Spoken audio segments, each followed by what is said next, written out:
It's a pleasure each Wednesday to catch up with the member for Annie, Glen Kelly. G'day, Glen. Aaron, first of all, I'm at the Brisbane airport, and it's not that I've got a parrot sitting on my shoulder whinging, but I'll do the best I can here this morning, mate. Of course, you're heading back from Brisbane and government estimates this week.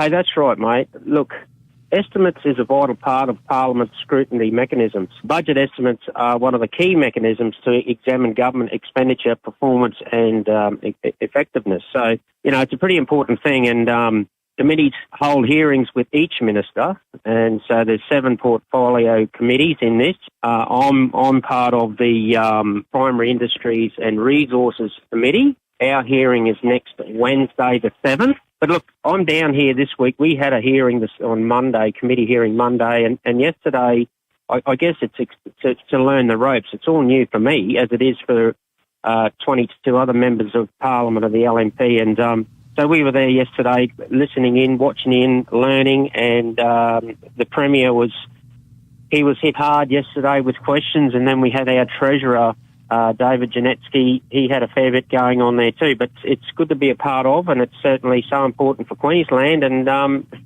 at the end of the day, it's something that has to be done. Glen, what about that learning curve? How much have you learned over the last couple of weeks? Oh, look, with politics, I thought I'd be doing this 5 years ago, but I mean, I had my reasons as to why. I had my beliefs, and one of them was agriculture, and obviously the asking questions on renewables and the next generation. But I've learned a lot, and you can never learn too much in politics, because I will say every day there's something different pops up. Some of it can be entertaining, and some of it can be pretty savage too. But look, it's been good for me.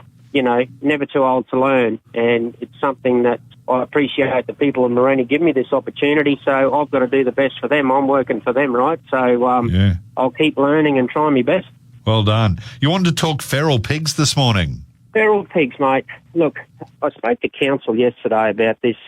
It's something that really does concern me. Pigs are a problem right across the state, obviously, and not only pigs, but or wild dog. But pigs at the moment, they're in large quantities. We've seen them even at our place, my property. They're moving in, and it's like they must know I'm not at home anymore. But it's not only the damage they do to your crops and your paddocks, but it's the damage they can do when it comes to livestock, such as the diseases these feral pigs can carry. One of being leptospirosis, which is a very deadly disease that goes through urine, actually, and what it does to cattle, for an example, is causes these cows to abort calves. So, I mean, it's a serious thing, and they are a very destructive animal. And but when I was talking to council yesterday, it was quite funny. He said to me, he was saying to me, "Oh, Glenn," he said, "I'm getting a bit sick of it. People reckon that they branded with RRC, Rockhampton Regional Council, but he said he rolls them over when they catch them. They can't find a brand on them. But I suppose these people have always got to blame someone for something. But no, I've with these feral pigs. Look, the number I've got here for Rocky Regional Council, it's their inquiries number, but it's 49329000. But look, please reach out to my office, which is 48060700, because we have information there, and we can certainly help people with where we want to go and what they need to do, and any issues they have. So I think, if they feel concerned, which they are a massive concern, give us a hoy, and we'll lead you in the right direction. Yeah, well done. And also, really important week, Rural Fire Week. Rural Fire Service Week. How important is it? It's amazing. It's the unsung heroes, and it's not just to do with real fire. With fire, it can be flood or whatever nature gives us. But these are the people that are the unsung heroes, and they do get recognised, but sometimes they don't get recognised enough. And as a real fireman myself, I've been in the brigade since I was 16. I'm pretty familiar with some massive events, whether it be flood or fire, and there's issues. We have issues in this area, and I spoke to the Minister on Monday, and I spoke to some of her staff yesterday.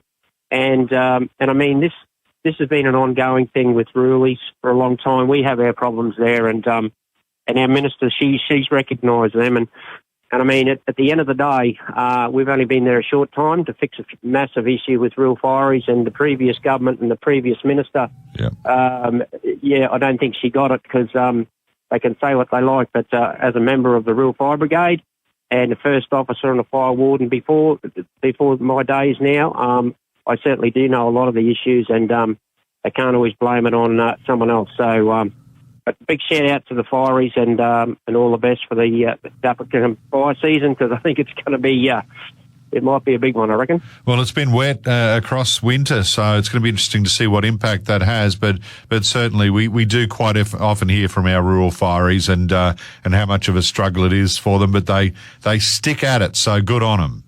They stick at it, mate. They're pretty tough fellas and ladies and juniors too. You can join up when you're 16 or older, and I mean that's it's quite interesting how it rolls. And Brigade's always welcoming new members.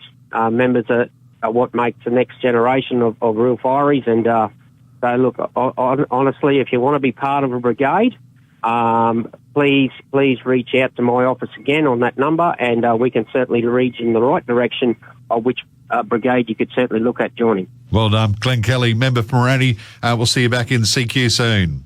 Good on you, Aaron. Thanks, mate.